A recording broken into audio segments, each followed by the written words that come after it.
এই মাছকে বলা হয় পানির নিচের জ্যান্ত ব্যাটারি। এদের শরীরে জমে থাকা বিদ্যুতের ধাক্কায় বিশাল আকৃতির কুমির, শক্তিশালী ঘোড়া, কুকুর কিংবা মানুষ কেউই নিরাপদ নয়। চোখের পলকে বড় বড় প্রাণীকে ধরাশায়ী করতে সক্ষম প্রকৃতির এই বিস্ময়কর প্রাণীটির নাম ইলেকট্রিক ইল। ইতিহাসে এমন ঘটনাও লিপিবদ্ধ আছে যে অ্যামাজন বনের দুর্গম পথে নদী পার হওয়ার সময় এই মাছের বৈদ্যুতিক শকে শক্তিশালী ঘোড়ারাও অবশ্যই পানিতে তলিয়ে গেছে। এমনকি কুমিরের মতো শক্ত চামড়ার প্রাণীও এর হাই ভোল্টেজ শকের কাছে হার মানতে বাধ্য হয়। যদিও নামের সাথে ইল শব্দটি আছে, কিন্তু জীববিজ্ঞানের ভাষায় এটি আসলে এক ধরনের নাইফ ফিশ বা ছুরি মাছ। এদের শরীরের গঠন অত্যন্ত অদ্ভুত, কারণ দেহের প্রায় ৮০% অংশ জুড়ে থাকে বিদ্যুৎ উৎপাদনকারী হাজার হাজার বিশেষ কোষ। এই কোষগুলো এক একটি ছোট ব্যাটারির মতো কাজ করে এবং প্রয়োজনে সব একসাথে কাজ শুরু করলে ৬০০ থেকে ৮৬০ ভোল্ট পর্যন্ত বিদ্যুৎ উৎপন্ন হতে পারে। বিষয়টা কতটা ভয়াবহ তা বোঝার জন্য বলা যায়, আমাদের বাসা বাড়ির বৈদ্যুতিক লাইনে থাকে ২২০ ভোল্ট, অর্থাৎ এই মাছটি তার চেয়ে প্রায় ৪ গুণ বেশি শক্তিশালী শক দিতে পারে। শিকার ধরা বা শত্রুর হাত থেকে বাঁচতে এরা উচ্চমাত্রার ভোল্টেজ প্রয়োগ করে।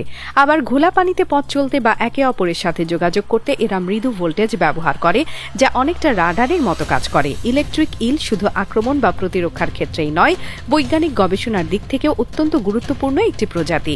এই মাছের বৈদ্যুতিক অঙ্গ বা ইলেকট্রোসাইট নিয়ে বহু দশক ধরে গবেষণা চলছে। বিজ্ঞানীরা মনে করেন ইলেকট্রিক ইলের বিদ্যুৎ উৎপাদন প্রক্রিয়া বুঝতে পারলে ভবিষ্যতে আরও উন্নত বায়ো ইলেকট্রিক সিস্টেম, এমনকি ক্ষুদ্রাকৃতি প্রাকৃতিক ব্যাটারি তৈরির ক্ষেত্রেও বড় ধরনের অগ্রগতি সম্ভব। এদের আচরণও অত্যন্ত অনন্য। সাধারণত একাকী জীবনযাপন করলেও প্রজনন মৌসুমে এদের আচরণে নাটকীয় পরিবর্তন দেখা যায়। পুরুষ ইল পানির নিচে লালা দিয়ে বিশেষ ধরনের বাসা তৈরি করে, যেখানে স্ত্রী ইল ডিম পাড়ে। এরপর পুরুষ ইল বেশ কিছুদিন ধরে সেই ডিম পাহারা দেয় এবং প্রয়োজনে শত্রুকে মোকাবেলায় বৈদ্যুতিক শক্তি ব্যবহার করে। ইলেকট্রিক ইলের দেহ লম্বা ও নমনীয়, যা অন্ধকার ও কাদামাটি সমৃদ্ধ নদীতে চলাচলের জন্য আদর্শ।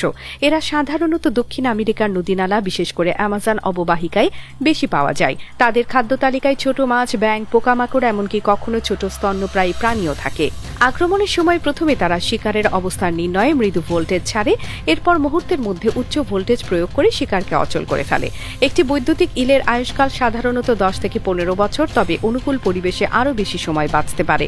তাদের ক্ষেত্রে খাদ্য, পানির স্বচ্ছতা, তাপমাত্রা এবং আবাসস্থলের নিরাপত্তা অত্যন্ত গুরুত্বপূর্ণ ভূমিকা রাখে। প্রকৃতিতে এদের উপস্থিতি শুধু ভয়াবহতার প্রতীক নয়, বরং জীববৈচিত্র্য ও বাস্তুতন্ত্রে এদের ভূমিকা অত্যন্ত মূল্যবান। এরা নদীর খাদ্য শৃঙ্খলাকে ভারসাম্য রাখে এবং প্রতি বছর শত শত গবেষকের আগ্রহের কেন্দ্রবিন্দু হয়ে ওঠে। প্রকৃতির অগণিত রহস্যের ভিড়ে ইলেকট্রিক ইল যেন এক জীবন্ত বিস্ময়, যার শরীরেই লুকিয়ে আছে শক্তিশালী বৈদ্যুতিক ঝড়ের ক্ষমতা। শিকার ধরা থেকে আত্মরক্ষা, এমনকি অন্ধকার পানির নিচে যোগাযোগ, সবই করে এই অদ্ভুত বৈদ্যুতিক শক্তিকে ব্যবহার করে। মানুষের চোখে ভয়ঙ্কর হলেও জীববৈচিত্র্যের জগতে এরা এক গুরুত্বপূর্ণ খেলোয়াড়, আর বিজ্ঞানীদের জন্য এখনও এক অনাবিষ্কৃত ধনভাণ্ডার।